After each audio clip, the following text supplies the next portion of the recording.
अस्सलाम वालेकुम। कैसे हैं आप सब लोग। यहाँ पे मैंने आपसे कुछ बात करनी है आपके पेपर को लेके। आप लोगों ने जो पेपर अटैम्प्ट किया था उसमें क्या मिस्टेक्स थी, क्यों थी। सबसे पहले मैंने आपसे क्वेश्चंस पूछे थे, आपने वो नेट से कॉपी किए थे या बुक से कॉपी किए थे। चलिए इट्स ओके, मैंने आपका फिर भी ये इग्नोर किया है। आप अपने मार्क्स देख लीजिएगा, आपको आइडिया हो जाएगा कि आपने क्या किया था और मैंने भी आपको इन मिस्टेक्स को इग्नोर किया है। सेकंड थिंग ये थी कि आप लोगों ने जो क्वेश्चन बुक से कॉपी करना था वो कर लिया, नेट से कॉपी करना था कर लिया। आप लोगों ने एक दूसरे का पेपर फुल कॉपी किए हुए थे। जो मेडिकल क्वेश्चन था वो एज इट इज़ बहुत सारे स्टूडेंट्स को कॉपी था, ऑलमोस्ट सारे स्टूडेंट्स को कॉपी था। बहुत कम स्टूडेंट थे जिन्होंने खुद किसी को दिखाया नहीं है या खुद किया है और वो अपने तक रखा है। ऑलमोस्ट जो स्टूडेंट्स थे उन्होंने एक दूसरे को कॉपी किया था। और ये जो सेकंड क्वेश्चन है, ऑलमोस्ट ये भी बहुत सारे स्टूडेंट्स ने दूसरों को जितना हो सका उन्होंने बताने की कोशिश की है, चाहे उन्हें खुद भी नहीं आता था लेकिन उन्होंने गलत ही बताने की कोशिश की है। तो दूसरी चीज़ ये कि जब मैंने आपको क्वेश्चन दिया consider the market demand and supply of hamburgers, तो आपने कंसीडर करना है मार्केट डिमांड और सप्लाई दोनों को। तो आप हैमबर्गर्स के मार्केट डिमांड और सप्लाई ड्रा कर लें, बात हो गई। आप उसके बारे में लिखते हैं, उसकी डिटेल लिख दें। उसमें पहला पार्ट मैंने पूछा था, if the price of substitute food increases, अगर पिज़्ज़ा की प्राइस इंक्रीज हो जाती है तो मैंने आगे आपसे ये नहीं कहा उसके सप्लाई पे इम्पैक्ट्स बताएं, मैंने सप्लाई की बात नहीं की लिखी, मैंने आगे लिखा show the impacts on demand curve, equilibrium price and quantity of hamburgers. तो आपने यहाँ पे सप्लाई के इफेक्ट्स बताना शुरू कर दिए। मैंने आपसे पूछा डिमांड कर्व पे क्या इम्पैक्ट हुआ उसका। जब पिज़्ज़ा की प्राइस इंक्रीज हुई तो लोगों ने हैमबर्गर की तरफ स्विच करना शुरू कर दिया, हैमबर्गर की तरफ मूव हो गए वो, तो उन्होंने हैमबर्गर खरीदना शुरू कर दिया। तो उसकी डिमांड इंक्रीज हो गई, डिमांड कर्व आगे शिफ्ट हो गया। तो डिमांड कर्व जब आगे शिफ्ट हुआ उससे क्या हुआ, इक्विलिब्रियम प्राइस भी इंक्रीज हो गई, इक्विलिब्रियम क्वांटिटी भी इंक्रीज हो गई। तो आपने इक्विलिब्रियम प्राइस और क्वांटिटी के बहुत सारे लोगों ने इम्पैक्ट बताए नहीं थे कि क्या हुआ। तो आपने सिर्फ एक टेक्स्ट की लाइन में क्लिक के लिए बता देना था कि क्वांटिटी भी इंक्रीज होगी, प्राइस भी इंक्रीज होगी। आपने कर्व के अंदर ड्रा करना था, डिमांड कर्व को आगे शिफ्ट करके नेक्स्ट पॉइंट पर टच करके जो नया इक्विलिब्रियम पॉइंट आता था उसके अकॉर्डिंग आपने प्राइस और क्वांटिटी दिखानी थी कि कितनी बड़ी है कर्व के अंदर। जैसे मैं आपको मैंने की दी है उसके अंदर आपने देखा होगा। अच्छा, उससे नेक्स्ट मैंने बात पूछी and if the price of complement good, यानी कि बर्गर बन जो यूज़ होते हैं बर्गर बनाने के लिए, वो उनकी प्राइस इंक्रीज होता है। तो मैंने अब आपसे नहीं पूछा डिमांड पे क्या इम्पैक्ट हुआ, मैंने आपसे पूछा what will happen to supply. मैंने पूछा सप्लाई पे क्या होगा अगर कॉम्प्लीमेंट गुड की प्राइस इंक्रीज होती है। तो आप लोगों ने क्या किया, नेट से कॉपी करने की कोशिश की, अपना माइंड तो यूज़ ही नहीं किया आप लोगों ने। अगर आप करते तो बेहतर होता कि आपको मुझे यकीन है कि आपको ज़्यादा समझ आती। अगर आप अपना माइंड यूज़ करते तो मुझे यकीन है आप ज़्यादा बेहतर कर सकते थे। तो यहाँ पे मैंने क्या बोला, and if a price of complement good यानी कि burger bun increases, complement good जिससे वो बन के कम्प्लीट हो रहा है उसकी प्राइस इंक्रीज हो गई है, वो हो गई है इंक्रीज। जैसे मैंने एग्जांपल आपको की में दिया, उसकी एग्जांपल नाम लिखते तो कोई मसला नहीं था। आप बताएं प्राइस इंक्रीज होने से क्या होगा, चीज़ जो प्रोड्यूस हो रही थी आप देखें उसकी कॉस्ट महंगी हो गई है चीज़ को प्रोड्यूस करने की। पहले बर्गर का बन जो सस्ता मिल जाता था वो ज़्यादा प्रोड्यूस कर लेता था प्रोड्यूसर, अब बर्गर प्रोड्यूस करने के लिए बर्गर का बन महंगा हो गया है। ठीक है, उस बन क्या है, डबल रोटी टाइप होता है जो, अब वो जो बन है वो उसका महंगा हो गया है, तो उसका मतलब है कि उसकी सप्लाई कम होगी।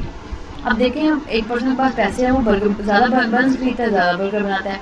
अब वो बंस महंगे हो गए हैं तो वो कम बंस खरीदेगा, कम बर्गर्स बनाएगा, इसका मतलब उसकी सप्लाई पे इम्पैक्ट हुआ है। तो मैंने आपसे डायरेक्ट क्या पूछा था, सप्लाई पे क्या फ़र्क आएगा। आप लोगों ने डिमांड की कहानियाँ सुनाई यहाँ पे भी और पता नहीं कौन सी। तो यहाँ पे देखिए what will happen to supply of hamburgers, supply के साथ क्या होगा हैमबर्गर्स की। तो आपने कर्व के थ्रू सप्लाई का बताना था। यहाँ पे आपने मैंने 2 पॉइंट बात पूछी थी, आप लोगों ने क्वेश्चन को सही से रीड ही नहीं किया, आप लोगों ने डायरेक्ट नेट से सर्च करने की कोशिश कर लिखा। मैंने यहाँ पे सप्लाई के इम्पैक्ट्स पूछे थे। तो जब कम्प्लीमेंट गुड की प्राइस इंक्रीज होगी तो सप्लाई महंगी हो जाएगी, तो सप्लाई ये कम हो जाएगी। और जब कर्व शिफ्टिंग थी मैंने आपको बताया था सप्लाई कर्व जब इंक्रीज होगा, डिमांड कर्व जो इस डायरेक्शन में होता है वो इंक्रीज होता है तो इस साइड को शिफ्ट होता है, सप्लाई कर्व इस डायरेक्शन में होता है वो इंक्रीज होता है तो आगे वाली साइड को शिफ्ट होता है, और जब डिक्रीज होता है तो बैक साइड को शिफ्ट होता है। दोनों कर्व बैक साइड को शिफ्ट होते हैं। डिमांड कर्व इधर होता है इस फॉर्म में, जब वो डिक्रीज होती है तो बैक साइड को शिफ्ट होता है, इस तरह सप्लाई कर्व जब इस फॉर्म में होता है पॉजिटिव स्लोप में, तो वो बैक साइड को शिफ्ट होता है। कोई भी कर्व जो डिक्रीज होता है तो वो बैक साइड को शिफ्ट होता है। तो आप लोगों ने यहाँ पे बहुत मिस्टेक्स की होगी, और कुछ लोग मैं उन पर बहुत हैरान हूँ कि उन्होंने कर्व बनाए हैं, ना लिखा है वो मेंशन किया वो डिमांड है, ना मेंशन किया वो सप्लाई है। तो आप लोगों ने ऐसा क्यों किया, मुझे इस चीज़ की समझ नहीं आई। दूसरा ये कि एंड वाई में आपने उसको पूरा एक्सप्लेन करना था कि आप कर्व ड्रा कर रहे हैं, देखिए तो फिर वहाँ पे क्वांटिटी प्राइसेस इंक्रीज हो गई है, डिमांड। आप लोगों ने अपने इम्पैक्ट बनाने शुरू कर दिए हैं, आप लोगों ने क्वेश्चन की डिमांड को समझने की कोशिश नहीं की, यहाँ पे आपसे मिस्टेक हुई है। और थर्ड जो था, मैक्सिमम स्टूडेंट्स ने क्या किया कि मैंने बी और सी पॉइंट का डिफरेंस पूछा, बी और सी का। मैक्सिमम स्टूडेंट्स ने ए और बी की वैल्यूज ले ली, 3000 टू 2800 और वैल्यूज फाइंड कर दी। मोस्ट ऑफ द स्टूडेंट्स ने वैल्यूज इस तरह फाइंड की है।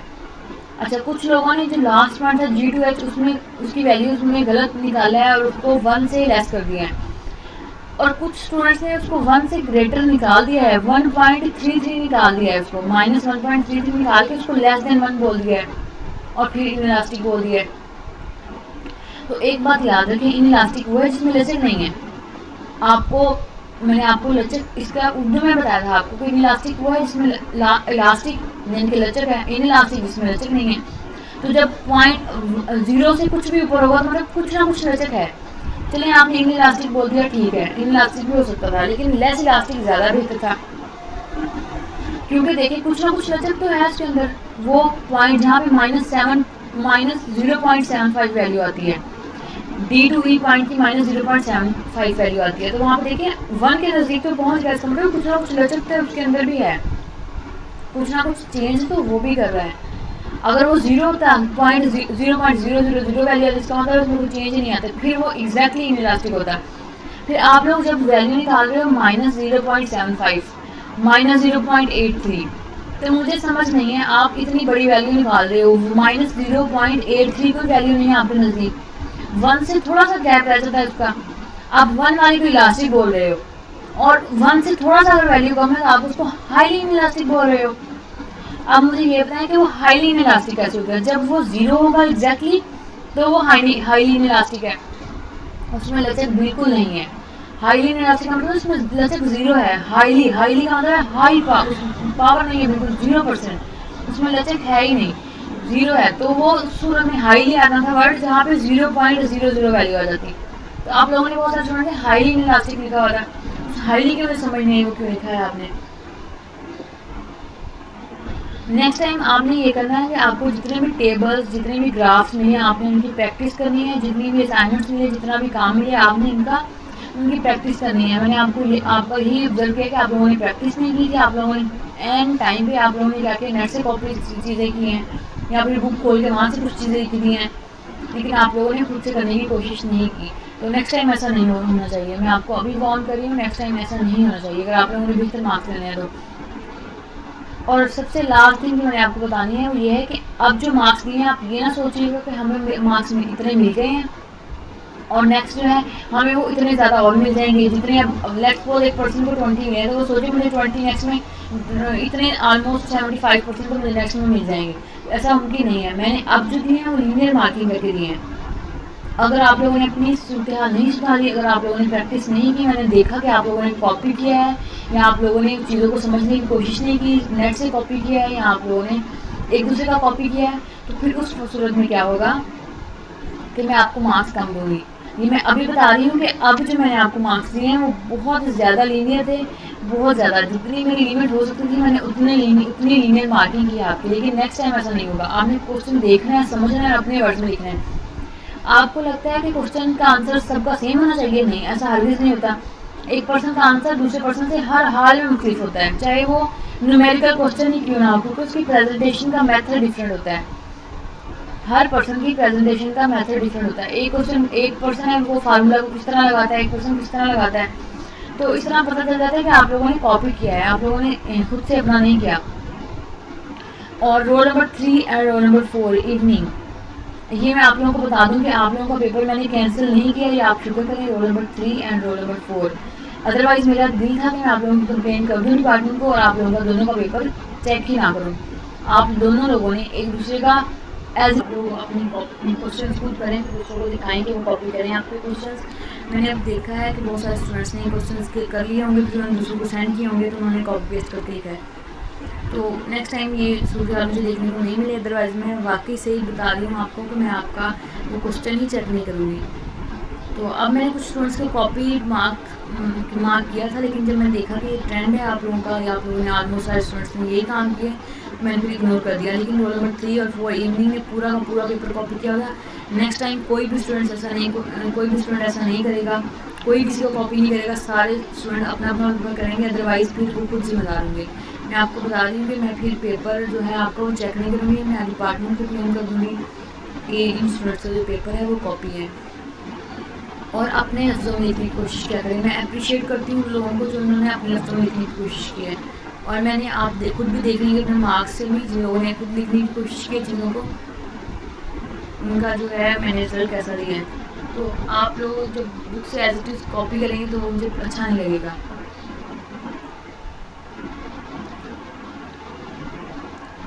और ऐसा नहीं है कि हर जो चीज़ है, हर क्वेश्चन है वो बुक से मिल भी जाए। अब देखें दूसरा क्वेश्चन नंबर 2 और 3 ज़्यादा कॉपी भी आप लोगों ने वही किया है, एक दूसरे का जो बुक से नहीं मिल रहा था। तो आप लोगों को खुद करना चाहिए। जब तक आप प्रैक्टिस नहीं करेंगे आप लोगों से ये नहीं होगा। तो काइंडली आप प्रैक्टिस करना शुरू करें। जब आपको लेक्चर मैं सेंड करती हूँ उसकी वीडियो, तो उसको आप सुना करें। उसके बाद आप खुद से प्रैक्टिस किया करें। अपनी बुक खोल कर उसमें वो टॉपिक निकाला करें, मेरा लेक्चर सामने रखा करें, उसको मैच करके उसकी अपनी अलग से एक बनाया करें, अलग से रजिस्टर बनाए, इस पर हर टॉपिक का अलग से प्रिपरेशन किया करें।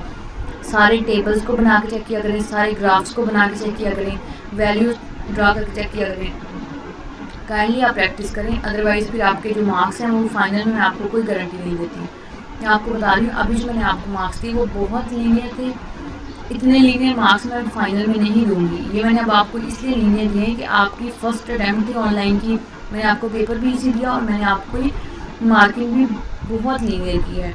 लेकिन मैं आपको बता रही हूँ ये सेकंड टाइम ऐसा नहीं होगा, ये अब हुआ है, ये नेक्स्ट टाइम ऐसा नहीं होगा। लीनियर मार्किंग नहीं होगी।